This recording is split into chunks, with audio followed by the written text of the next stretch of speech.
Welcome to Time News Studios. You are watching 4 p.m. Bulletin.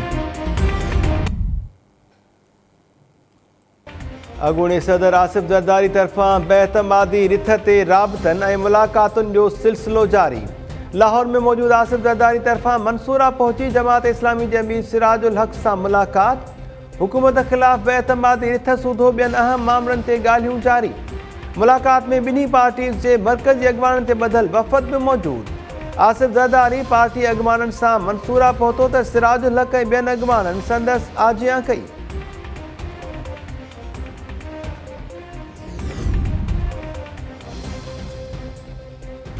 Opposition सां मुलाक़ातुनि बाद हुकूमती इतिहादनि जा पाण में राब्ता। मुतहदा अॻवान ख़ालिद मक़बूल सिद्दीकी ऐं वफ़ाक़ी वज़ीर अमीनुल हक़ जा काफ लीग सां वास्तो रखंदड़ वफ़ाक़ी वज़ीर मोनिस इलाही सां फ़ोन ते राब्ता। मुतहदा ऐं काफ लीग में वफ़दनि जी सतह ते जल्द मुलाक़ात करण ते इतफ़ाक़। ज़रियनि जो चवणु आहे त ॿई जमातूं मुलाक़ात दौरान अॻिते जो सियासी लाहे अमल जोड़ण लाइ मुशावरत कंदियूं। आसिफ ज़रदारी ऐं फज़लुर रहमान गुज़िरियल ॾींहुं परवेज़ इलाही सां मुलाक़ात करे रिथ ते हिमायत घुरी हुई। मुतहदा बि कुझु ॾींहं अॻु बयानु ॾिनो हो त PTI सां इतिहाद बॉर्डर लाइन ते बीठल आहे, कंहिं बि वक़्तु उहा लाइन क्रॉस थी सघे थी।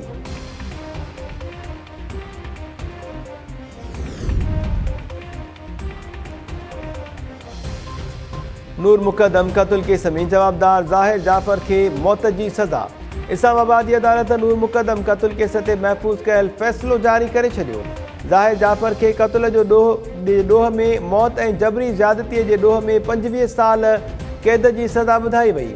अदालत पंहिंजे फ़ैसिले में चयो आहे त जवाबदार ज़ाहिर ॾंड जा 7 लख रुपया मक़तूला जे वारिसनि खे अदा कंदो। शरीक जवाबदार इफ़्तिख़ार ऐं मोहम्मद जान खे 10 साल क़ैद जी सज़ा। जवाबदार जा वालिदैन ज़ाकिर जाफ़र ऐं असमत जे क़त्ल में सहूलतकारी जे इल्ज़ाम खां आजा करार। अदालत थेरेपी बख़्श जे मुलाज़मनि खे बि बरी करे छॾियो। इस्लामाबाद में नूर मुक़दम खे 20 जुलाई 2021 ते बेदर्दीअ सां क़त्ल कयो वियो हो।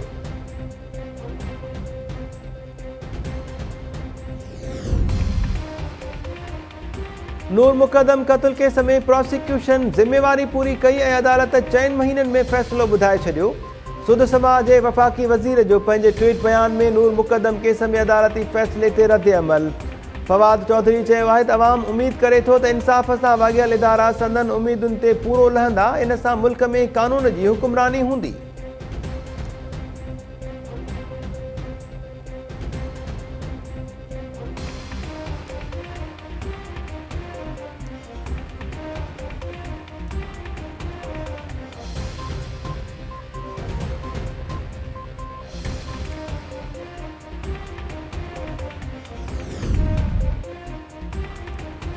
रूसी सदर पुतिन जे ऐलान बाद यूक्रेन जे मुख़्तलिफ़ इलाइक़नि में फ़िज़ाई हमला। रूसी फ़ौज उत्तर ऐं ओभर यूक्रेन जी हदुनि में दाख़िल।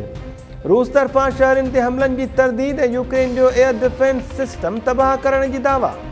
रूसी इख़्तियारनि शहरनि ते हमलनि जी तरदीद कंदे चयो आहे त हमलनि में रुगो फ़ौजी ठिकाननि ऐं जंगी हथियारनि खे निशानो बणायो पियो वञे। यूक्रेन तरफ़ां जवाबी कार्रवाई में रूस जा 5 वेढ़ाक जहाज़ ऐं 1 हेलीकॉप्टर तबाह करण जी दावा। रूसी हमलनि बाद यूक्रेन जे सदर मुल्क में मार्शल लॉ लॻाइण जो ऐलान करे छॾियो। यूक्रेन जे परॾेही वज़ीर आलमी बिरादरी खां रूस ते पाबंदियुनि जो मुतालबो कंदे चयो आहे त यूरोप सूधो सॼी दुनिया जो मुस्तक़बिल दाव ते लॻल आहे। यूक्रेन खे माली ऐं हथियारनि जी मदद मुहैया कंदे रूस खे अकेलो कयो वञे।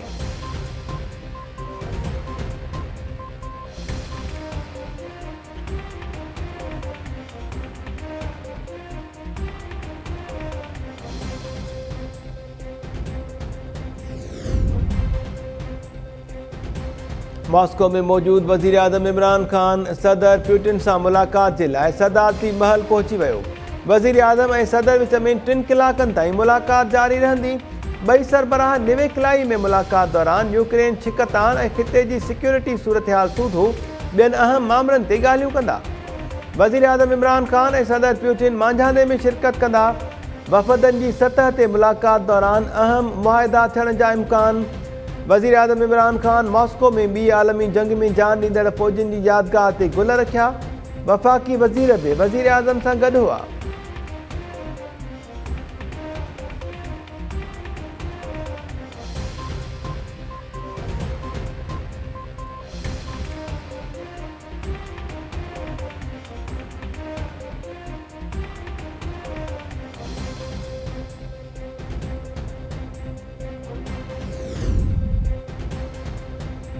वज़ीर आज़म के मौजूदा सूरत हाल में रूस जो दौरो न करण घुर्जे हा। इमरान खान रूसी दौरे से पंहिंजे ई परॾेही पॉलिसीअ ते बेअतमादी ज़ाहिर कई आहे।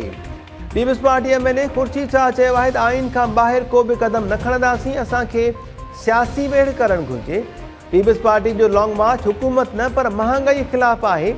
असां जमहूरियत खे बरक़रार रखणु घुरूं था। ॿिन्ही मार्च दौरान बेअतमादी रिथा आंदी वेंदी।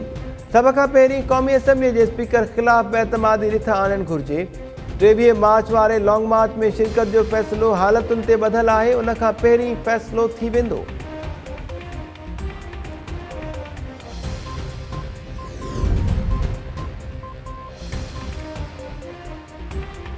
रूसी सफ़ीर गॾियल क़ौमुनि जी सलामती काउंसिल खे ओभर यूक्रेन ते हमले खां आगाह करे छॾियो। अमेरिका रूस यूक्रेन छिकताण ते सलामती काउंसिल में अॼु ठहराउ पेश करण जो इशारो ॾेई छॾियो। काउंसिल जे हंगामी इजलास दौरान यूक्रेनी सफ़ीर चयो आहे त रूस खे जंग खां रोकण जी ज़िम्मेवारी काउंसिल ते आहे। चीनी सफ़ीर तरफ़ां यूक्रेन मसइलो ॻाल्हियुनि ज़रिए हल करण ते ज़ोर। गॾियल क़ौमुनि जे सेक्रेटरी जनरल रूसी क़दमनि जी मज़म्मत कंदे चयो आहे त प्यूटिन पंहिंजी फ़ौज खे हमलनि खां रोके, रूस अमन खे मौक़ो ॾिए।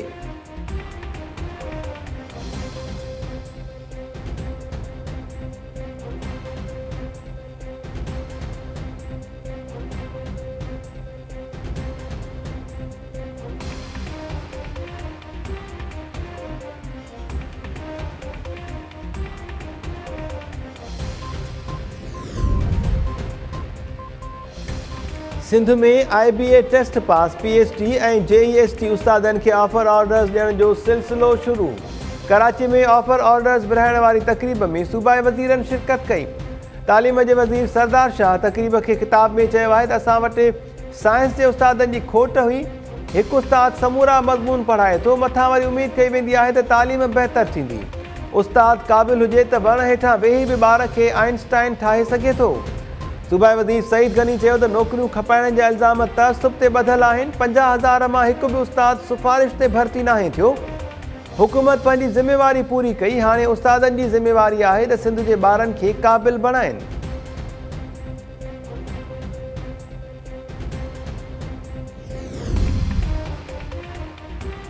सिंध यूनिवर्सिटी जामशोरो कॉलोनी मां नौजवान खे खंभे गुम करण ख़िलाफ़ दरख़्वास्त ते SSP जामशोरो ज़ाती हैसियत में तलब। सिंध हाई कोर्ट हैदराबाद में सर्वेश नुहाणी खे खंभण ख़िलाफ़ दरख़्वास्त ते ॿुधणी। नौजवान जे भाउ जो चवणु आहे त सर्वेश खे 1.5 साल अॻु खंभियो वियो हो। 12 भेरा JIT जा इजलास थियण बावजूदि पुलिस पतो लॻाइण में नाकाम थी वई। जस्टिस नेमतुल्लाह फुलपोटो रिमार्क्स ॾींदे चयो त अफ़सोस आहे जो नौजवान जा वारिस पुलिस जी कारकर्दगीअ मां मायूस आहिनि। अहिड़ी JIT जोड़ी वञे जंहिंमें दिफ़ाई वज़ारत ऐं पुलिस अमलदारनि सूधो लापता शहरनि जा वारिस शामिल हुजनि। इन सां अॻ भराई थी सघे थी। SSP जामशोरो खे 7 मार्च ते ज़ाती तौर पेश थियण जो हुकुम।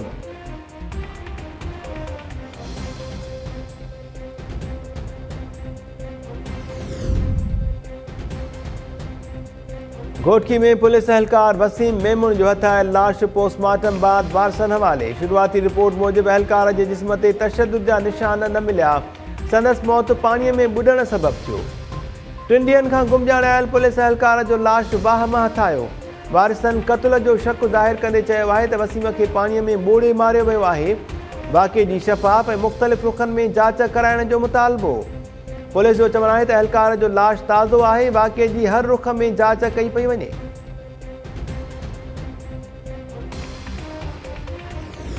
सरदारनि खे इहो ई असां पैगाम ॾियणु चाहींदासीं त तव्हां असांखे रुॼारे नथा सघो। मूंखे मुंहिंजी फैमिली खे थ्रेट्स आहिनि ऐं असां जेको आहे सो रिस्क खणी करे अचूं था पिया, पर पाकिस्तान जी अदलिया वाहिद मज़लूमनि जी उम्मीद आहे। असां उम्मीद रखूं था त असां हितां इंसाफ वठी करे वेंदा। मैं तो शुरू से ही कहती हूँ पाकिस्तान पीपल्स पार्टी कातिलों को सपोर्ट कर रही है, उनको ऑन कर रही है, बैक कर रही है, क्योंकि ये सिटिंग MPs बैठे हुए हैं। पर यही है कि मैं सिर्फ अदलिया से उम्मीद रखती हूँ, अल्लाह की ज़ात से उम्मीद रखती हूँ। इंशाअल्लाह पूरी उम्मीद है कि हमें इंसाफ मिलेगा। और सरदारों को भी हम बताना चाहते हैं कि ये बेसिकली हमें थकाने की कोशिश कर रहे हैं। हम ना थकने वाले हैं, ना हम झुकने वाले हैं, हम ना बिकने वाले हैं। इंशाअल्लाह इंसाफ हमारा हक है और हक हम लेके रहें। सरदार असांखे थकाइण ऐं झुकाइण चाहिनि था। असां न झुकंदासीं ऐं न ई थकबासीं। हाईकोर्ट लाड़काणो में मेहर वाक़े बाबति केस ते ॿुधणी जे मौक़े ते उमेर रुबाब जूं मीडिया सां ॻाल्हियूं। उमेर बाब चयो आहे त अफ़सोस जो प्रोसिक्यूटर MPA भाइरनि जी हिमायत करे रहियो आहे। पीपल्स पार्टी हुकूमत पंहिंजे MPA जी पुठभराई करे थी। सिक्योरिटी थ्रेट्स हुजण बावजूदि असां अदालतुनि में पेश थी रहिया आहियूं। अदलिया मां इंसाफ़ जी उमेद आहे।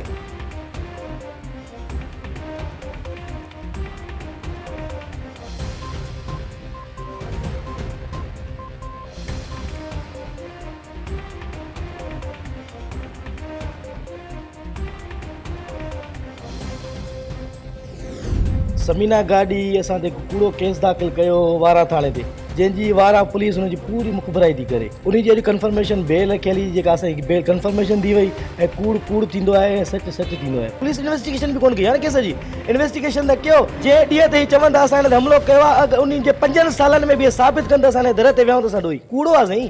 सऊदी मां माण्हू वेही हिनखे जिंसी रज़ा पाकिस्तान में थो करे, कॾहिं ॿुधो अथव ईअं? छा एॾा हुनजा ड्रिगा अथई छा सऊदी मां हथु पुॼाए थो अचे पाकिस्तान में? 12 वासिन लेडी हेल्थ वर्कर समीना गाढ़ी के हिसाइण जे इल्ज़ाम हेठि आयल दरबान चांडियो जो भाइटियो अदालत पहुची वियो। मोहम्मद पुनहल चांडियो समीना गाढ़ी खिलाफ़ दरख़्वास्त दाख़िल कंदे तस्वीरूं अदालत में पेश करे छॾियूं। दरख़्वास्त गुज़ार मौक़िफ़ इख्तियार कयो आहे त समीना बेबुनियाद इल्ज़ाम मढ़े ब्लैकमेल करणु घुरे थी। केस अदालत में हलण बावजूदि सोशल मीडिया जो सहारो वठी बदनाम कयो पियो वञे। LHP तरफ़ां वारिसनि सां गॾु एहतजाज दौरान दरबान चांडियो जी धुर ते धमकियूं ॾियण जा इल्ज़ाम। समीना गाढ़ी जो चवणु आहे त दरबान सां शादी थियल हुजे हा त खुला लाइ दरख़्वास्त ॾियां हा। कूड़े निकाहनामे ऐं तस्वीरुनि ज़रिए ब्लैकमेल कयो वञे थो। IG सिंध नोटिस पढ़तो आहे त जवाबदार धुर ख़िलाफ़ केस दाख़िल छो नथो कयो वञे। छो नथा कनि उन्हनि जे मथां एफ हिमल त हो मूंखे हिरासा कनि था न। हिरासा करण जी कहिड़ी तारीख़ हूंदी आहे? कीअं हूंदो आहे हिरासा करणु? कीअं हूंदो आहे ब्लैकमेल करणु? जेसीं ताणी इहे जवाबदार गिरफ़्तार न थींदा तेसीं ताणी त मूंखे इहा जीअण कोन छॾींदा। हे पिया मूंखे हिरासा कंदा। जेकॾहिं मूंखे हाणे बि किथे बि नुक़सानु पुॻो मां त निकिती आहियां। मां निकिरां थी, मां पंहिंजे हिन केस में आख़िरी हद ताईं वेंदसि। जेकॾहिं मां हिन केस ते मरी बि वञा थी न त मूंखे को ॾुख न रहंदो, त मुंहिंजो खून को ज़ाइगान न वेंदो। हाणे सिक्योरिटी मूंखे ॾिनी आहे DIG साहब, SSP साहब मूंखे सिक्योरिटी आहे। हींअर बि मूंसां गॾु आहे सिक्योरिटी। ऐं हाणे मां उते वञा थी त हो मूंखे पाण चवनि था त तोखे असां साइबर क्राइम में मोकिलियूं था, जिते तुंहिंजूं तस्वीरूं ऐं जिते तुंहिंजे जेके इहे निकाहनामा ग़लति इन्हनि ठाहिराया आहिनि उन्हनि खे साइबर क्राइम ते जेको असां मोकिले करे उन्हनि खे सज़ा ॾियाराईंदासीं इंशाल्लाह। कराची में मुड़ुस खे ज़हर ॾेई मारण जे केस में गिरफ़्तार नारी अरीन जन्नत जे इल्ज़ामनि जी तस्दीक। जांच ऑफिसर नारी खे कपिड़नि खां आजो करे वीडियो रिकॉर्ड करण जी तस्दीक करे छॾी। अदालत इल्ज़ाम हेठि आयल जांच ऑफिसर ऐं लेडी SHO खे शोकास नोटिस जारी करे छॾिया। ॿिन्ही खे अदालत में जवाब ॾियण जो हुकुम। अदालत जवाबदार नारी जी उमिरि जो पतो लॻाइण जो हुकुम ॾेई छॾियो।